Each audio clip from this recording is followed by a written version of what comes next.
Hi. ఇప్పుడు ఏపీలో సీఎంగా చంద్రబాబు నాయుడు గారు వచ్చారు కదా! సో, ఆయన వచ్చిన దగ్గర నుంచి ఆయన ఇచ్చిన హామీలన్నీ అమలులోకి తీసుకొస్తున్నారని చెప్తున్నారు. పెన్షన్ పెంపు గాని, దానిపైన మీ అభిప్రాయం ఏంటి? అన్నీ పాజిటివ్‌గానే ఉన్నాయి ఇప్పటికైతే. ఇంకా టైం ఉంది గదా! మొన్ననే గదా అంతా అయిపోయింది. అంటే పోలవరం ప్రాజెక్ట్ కూడా కంప్లీట్ చేయడానికి సిద్ధంగా ఉన్నట్టుగా అన్ని మొత్తం అక్కడ పర్యటన చేస్తున్నారు కదా! So, complete అవుతదా? కంప్లీట్ అవ్వచ్చు. ఈ 5 ఇయర్స్‌లో ఆల్మోస్ట్ 99% కంప్లీట్ అవ్వచ్చు. సో, ఐటీ శాఖగా మనకి నారా లోకేష్ గారు ఉన్నారు కదా! సో, నారా లోకేష్ గారు ఐటీ శాఖ విధానంలో చూసుకుంటే ఏవి డెవలప్‌మెంట్ చేస్తారనుకుంటున్నారు?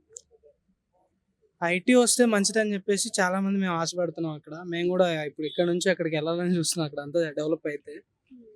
అవుతదని ఎక్స్‌పెక్ట్ చేస్తున్నాము. ఇంకా నిన్న మొన్ననే గదా అంతా అయిపోయింది. వచ్చినాక చూద్దాం ముందు. అంటే ఇదే విధంగా పవన్ కళ్యాణ్ కూడా కొంచెం సీరియస్ అయ్యారు కదా! వైసీపీ నేతల పైన దాడులకు దిగారు అని చెప్పేసి. సో, అది ఇండైరెక్ట్‌గా టీడీపీ వాళ్ళకి ఇచ్చినట్టు అనుకోవచ్చా? లేదా పవన్ కళ్యాణ్ జనసేన వాళ్ళకి ఇచ్చినట్టు అనుకోవచ్చా వార్నింగ్స్? అవన్నీ మనకు తెలీదు. No comments. అయితే ఇప్పుడు పవన్ కళ్యాణ్ గారు రాష్ట్రానికి జూ పార్కుల నిర్మాణం స్టార్ట్ చేస్తామన్నారు. అసలు జూ పార్కుల వల్ల నిజంగా ఉపయోగం ఉందంటారా రాష్ట్రానికి? ఉంటది. ఎక్కడెక్కడో ఎళ్ళాల్సిన అవసరం ఏముంది? మా రాష్ట్రంలో మాకుంటే ఇంకా బెటర్ గదా! ఎక్కడెక్కడికో ఎళ్తే ఇంకా కొంచెం డెవలప్‌మెంట్స్ అయితుంటాయి. వాటి వల్ల గూడా కొంచెం డెవలప్‌మెంట్స్ అవుతుంటాయి గదా!